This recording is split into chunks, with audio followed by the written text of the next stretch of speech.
Hello student, कैसे हैं आप। आशा करता हूं आप सब बढ़िया होंगे और आपकी तैयारी जोरदार चल रही होगी। तो पढ़ते रहिए, आगे बढ़ते रहिए और देखते रहिए विंध्या सिविल सर्विस एकेडमी।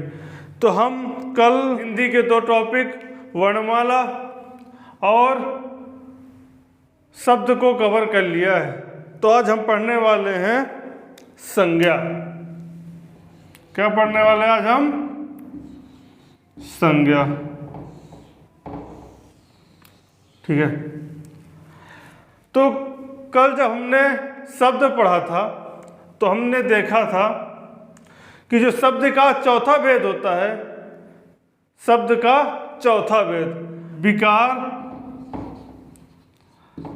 विकार और प्रयोग के आधार पर, विकार और प्रयोग के आधार पर, विकार और प्रयोग के आधार पर इसके 2 टाइप देखे थे। एक देखा था विकारी और एक देखा था अविकारी।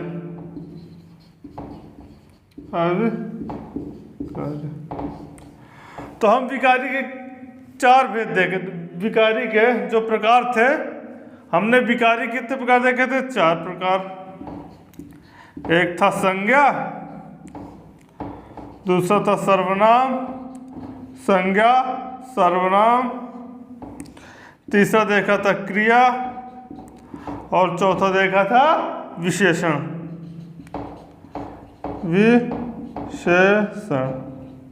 ठीक है।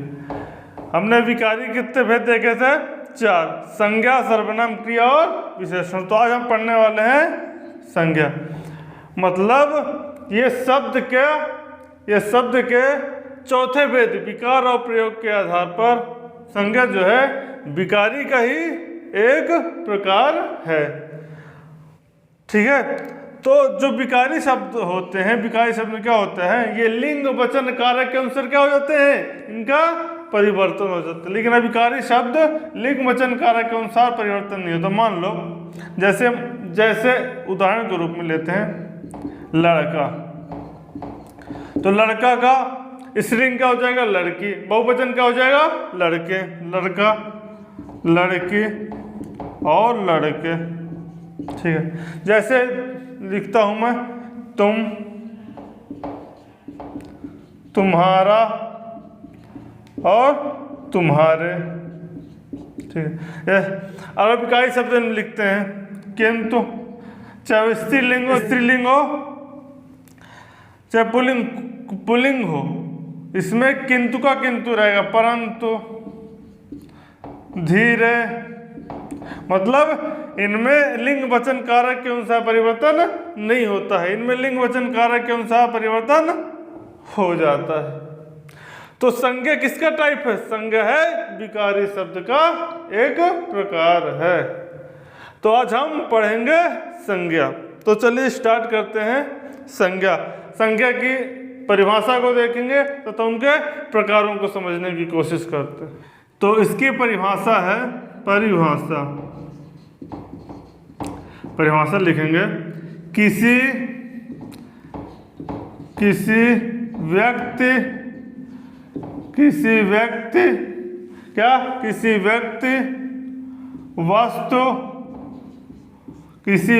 वस्तु, स्थान, किसी व्यक्ति वस्तु स्थान के नाम को, किसी व्यक्ति वस्तु स्थान के नाम को क्या कहते हैं? संज्ञा कहते हैं।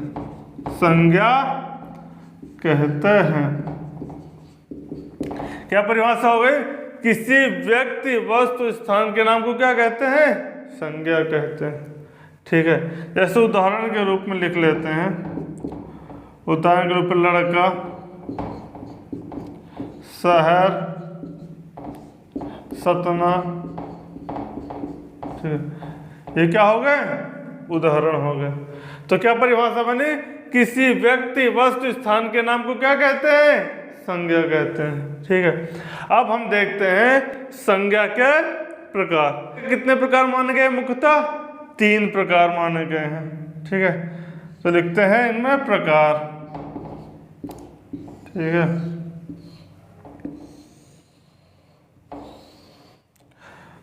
तो सबसे पहला हो जाएगा व्यक्तिवाचक, व्यक्तिवाचक।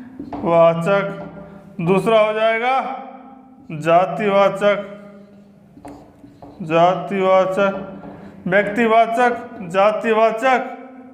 और तीसरा हो जाएगा भाववाचक, भाववाचक। उसके बाद कुछ भी जातिवाचक के पुनः दो भेद मानते हैं।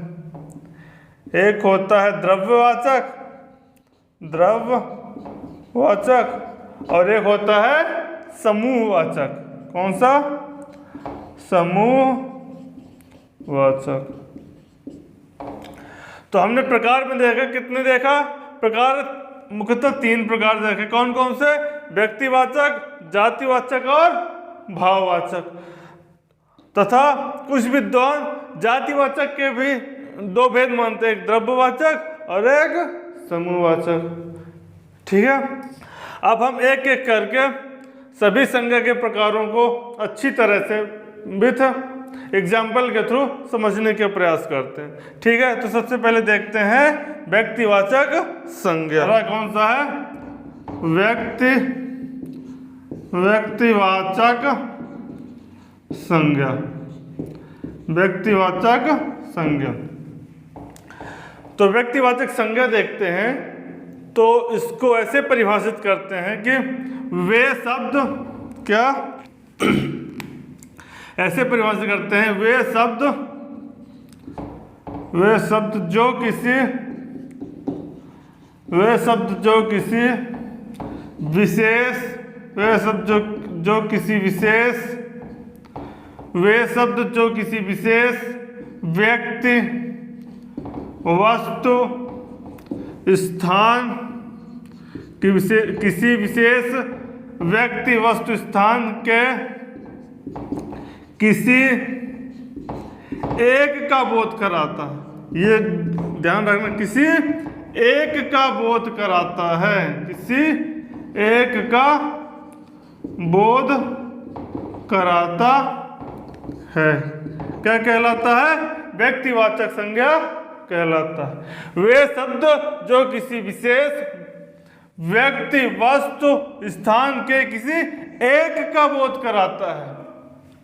मतलब उदाहरण के रूप में अपन समझते हैं तो आपको ज्यादा क्लियर होगा। जैसे मैं मान लिया किसी व्यक्ति की बात कर रहा हूं तो उस व्यक्ति को डिफाइन करना पड़ेगा कि वो कौन सा व्यक्ति है। ठीक है। जैसे मान लीजिए व्यक्ति मतलब मोहन, मैं किसकी बात कर रहा हूं कि वो व्यक्ति कौन सा है? मोहन। ये डिफाइन होना चाहिए। जैसे मान लीजिए ये व्यक्ति होगा। ठीक है।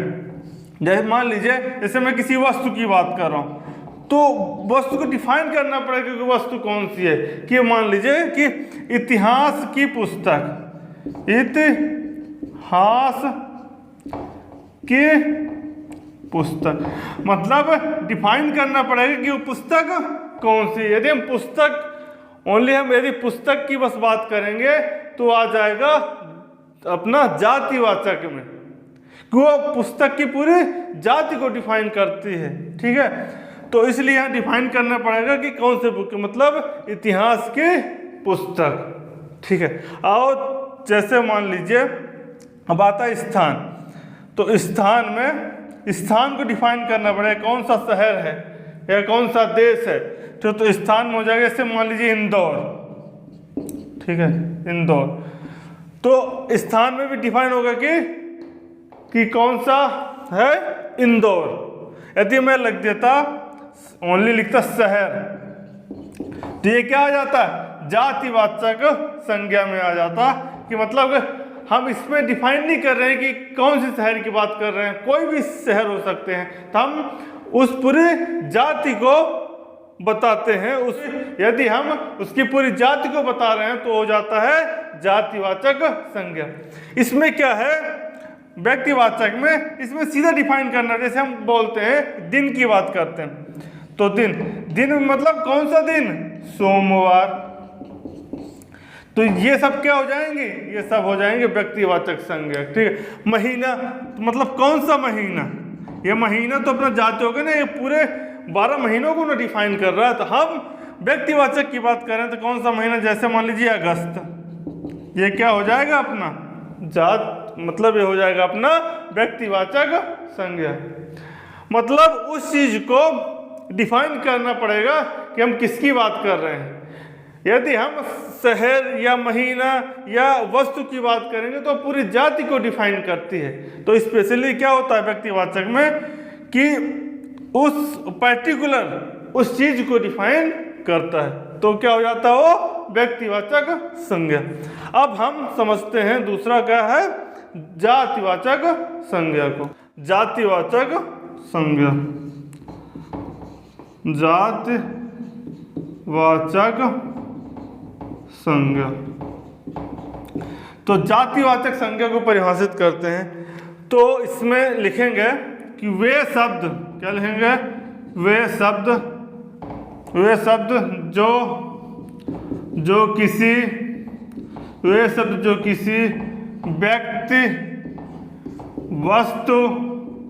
व्यक्ति वस्तु स्थान,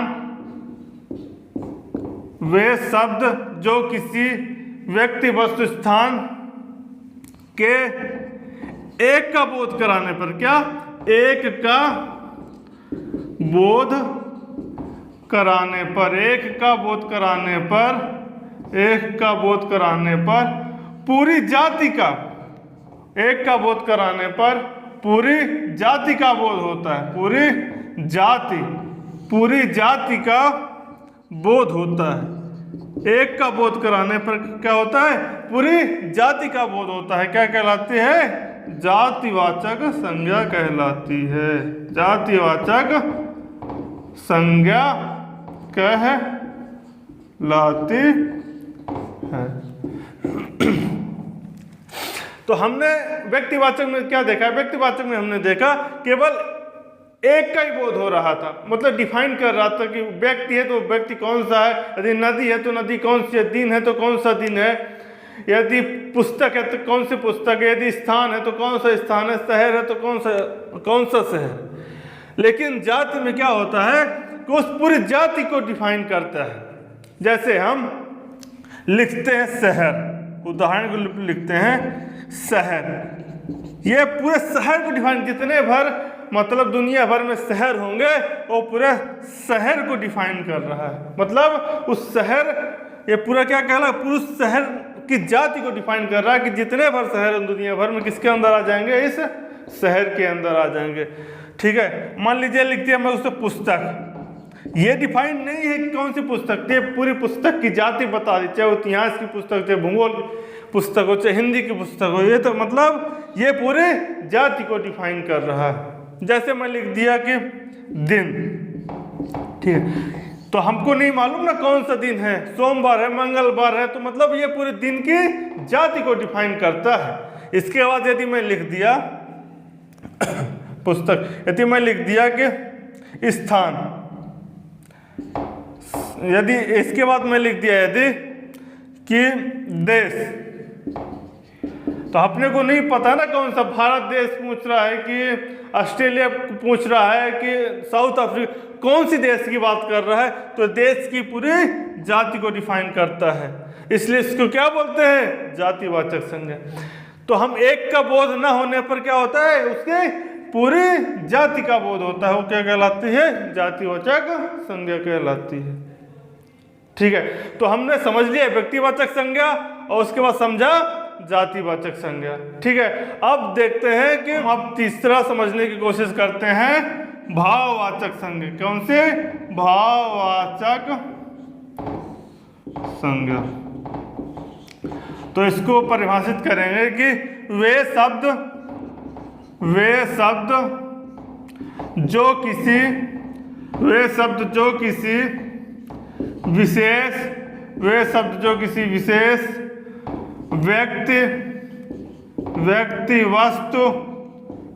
व्यक्ति वस्तु स्थान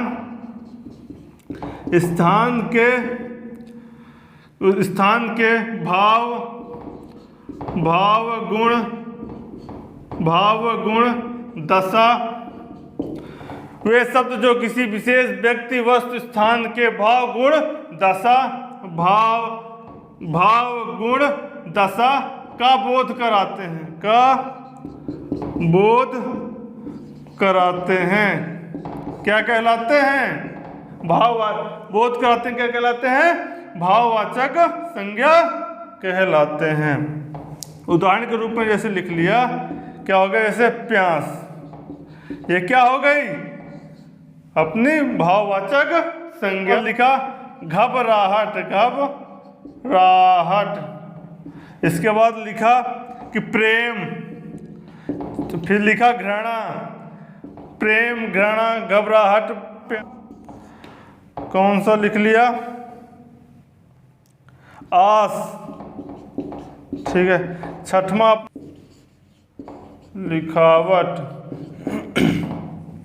तो ये सभी क्या है? ये सब है भाववाचक संज्ञा कि प्रेम, घृणा, आस, लिखावट, प्यास और घबराहट। मतलब किसी विशेष व्यक्ति वस्तु स्थान के भाव गुण दशा का बोध होता है। क्या कहलाता है? भाववाचक संज्ञा। जैसे हम प्रेम की बात कर रहे हैं तो मतलब इसमें कौन सा भाव झलकता है? प्रेम का। ये घृणा, कौन सा भाव झलक रहा है? घृणा का, ठीक है। जैसे इसमें घबराहट, तो कौन सा भाव झलक रहा है? घबराहट का। तो हमने संज्ञा के मुख्यतः तीनों भेदों को देख लिया है। आप देखते हैं जातिवाचक के जो दो भेद माने गए हैं। कौन कौन से?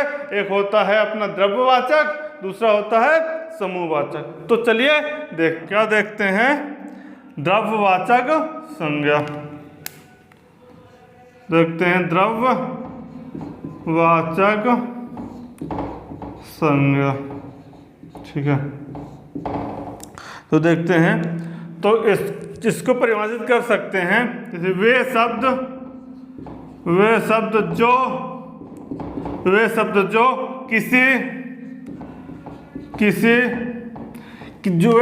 किसी विशेष व्यक्ति वस्तु स्थान का बोध वे शब्द जो किसी विशेष व्यक्ति स्थान का बोध न करा के किसका बोध कराती हैं? धातु या द्रव्य का, धातु या द्रव्य का बोध कराते हैं। धातु या द्रव्य का बोध कराती है। वे शब्द जो किसी धातु या द्रव्य का बोध कराती, क्या बोलते हैं? उसको द्रव्यवाचक संज्ञा बोलते हैं। क्या बोलते हैं? द्रव्यवाचक संज्ञा बोलते हैं, ठीक है। तो उदाहरण के रूप में देखते हैं, जैसे उदाहरण जैसे पानी, दूध हो गया, निकिल हो गया, निकिल, लोहा, केरोसिन, ये सब किसके एग्जाम्पल हो गए? द्रव्यवाचक के। वे शब्द जो किसी धातु या द्रव्य का बोध कराते हैं, क्या बोलते हैं? द्रव्यवाचक संज्ञा। जैसे पानी, दूध, निकिल, लोहा, केरोसिन, ये सब क्या है? द्रव्यवाचक संज्ञा। अब हम लास्ट देखते हैं समूहवाचक संज्ञा। देखते हैं समूहवाचक